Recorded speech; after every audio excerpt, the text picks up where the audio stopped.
Earlier this week, we reported a story about how Chief Justice John Roberts admonished both sides in the Senate impeachment trial. Now, it was strange because it all started after Jerry Nadler just spoke the truth about what Senate Republicans were doing. Now, remember, they have blocked witness testimony. They have blocked the Democrats from being able to subpoena documents in the Senate impeachment trial. And so this is obstructing justice, plain and simple, and it's helping to cover up Donald Trump's criminality.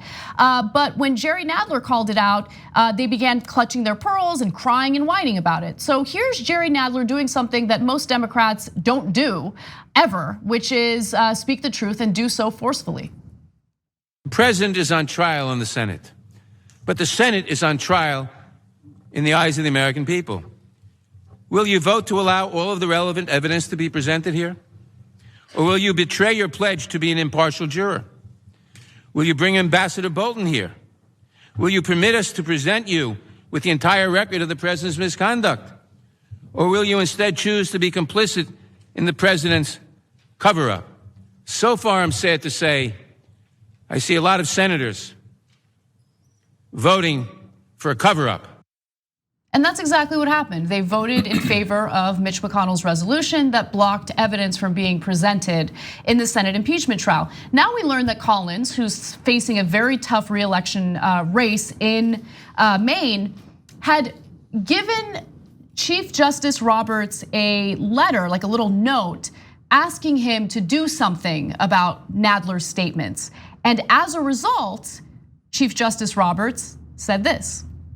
I think it is appropriate at this point for me to admonish both the House managers and the President's counsel in equal terms to remember that they are addressing the world's greatest deliberative body. So he admonished both sides, which I thought was ridiculous because it's like the kind of equivocating you would see, or false equivalency, I should say, that you would see on like cable news. No, both sides are not equal in this case. I think it's very clear that there's one side that's preventing evidence from being brought forth in a very important impeachment trial.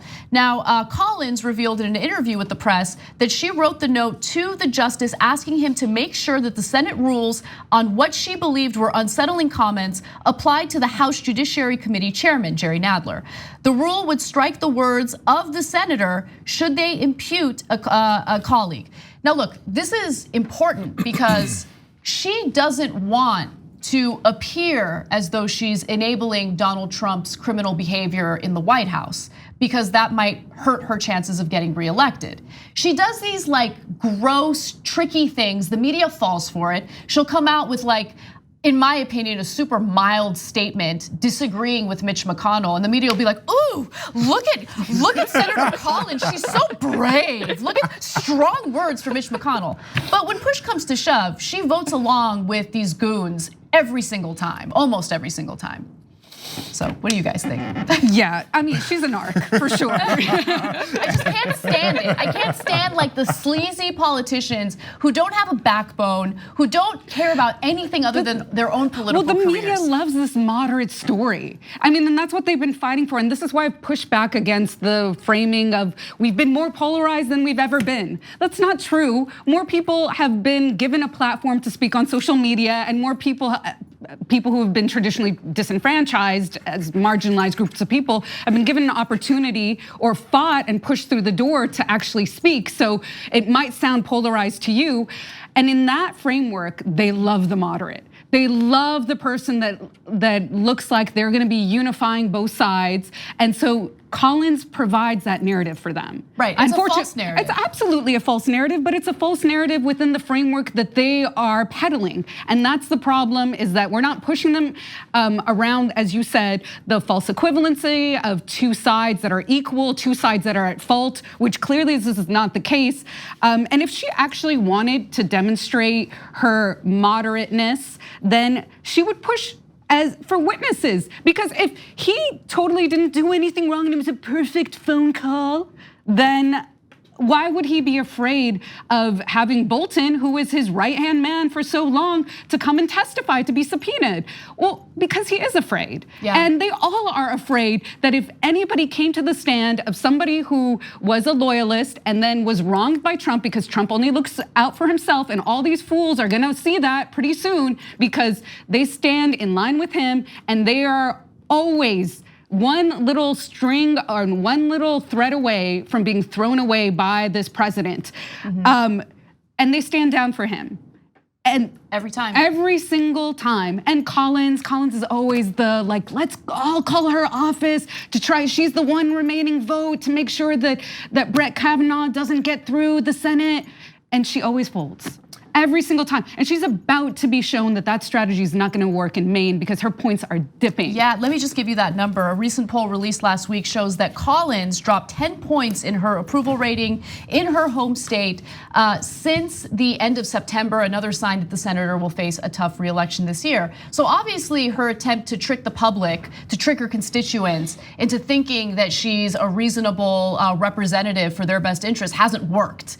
And I love it. And part of the reason why it hasn't worked is because some people have been accurately and adequately calling her out, our show included. But I have an ad that I want to show you in just a minute. But Jason, I want to get your thoughts first. I mean, I think you two ladies have eloquently highlighted the situation. I feel, and then we were talking about this before we came back on air, I feel like this whole impeachment saga is just like one big nightly soap opera full of emotion. I mean, passing notes, and then people like tattletaling. Yeah, and then and then people being emotional. Was Schiff being emotional and getting choked up when he was speaking? It's just I understand why the American public is a little turned off by this, and why they can't wrap their head around it, because it's just so much going on with abate everything we've been through with Trump being in office in the last 4 years. Right, yeah, I mean, that's part of his strategy. It's to flood the news cycle with so many terrible acts that it's hard to keep focus. And if you haven't been paying attention to the impeachment investigation from the beginning,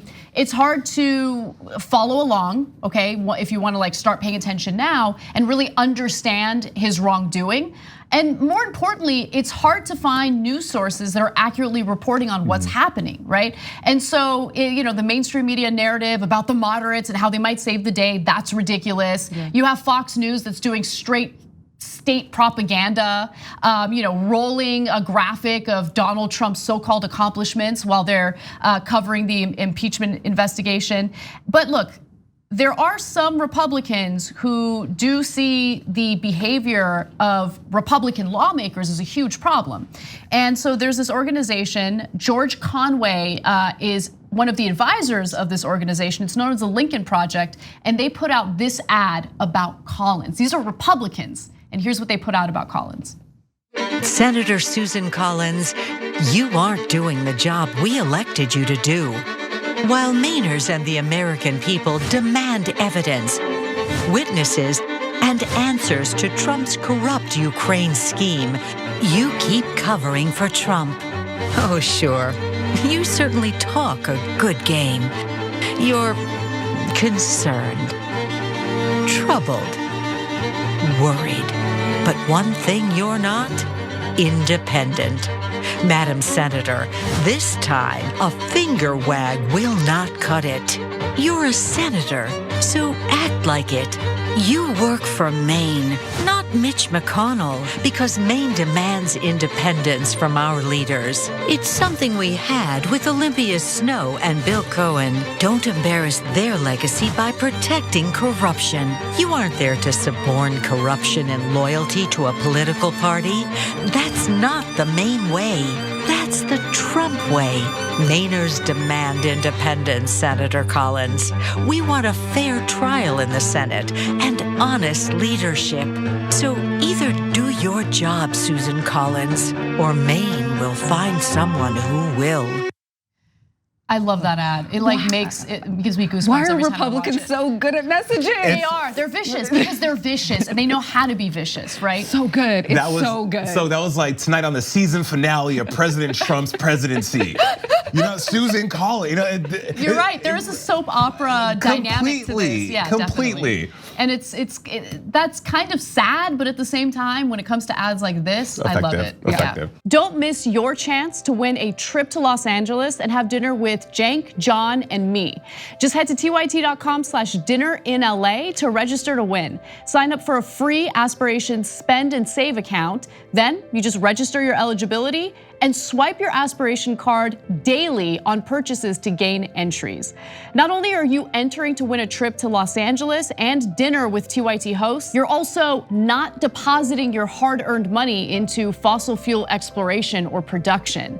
As a friendly reminder, even if you already have an Aspiration account, you must still register for eligibility into the sweepstakes.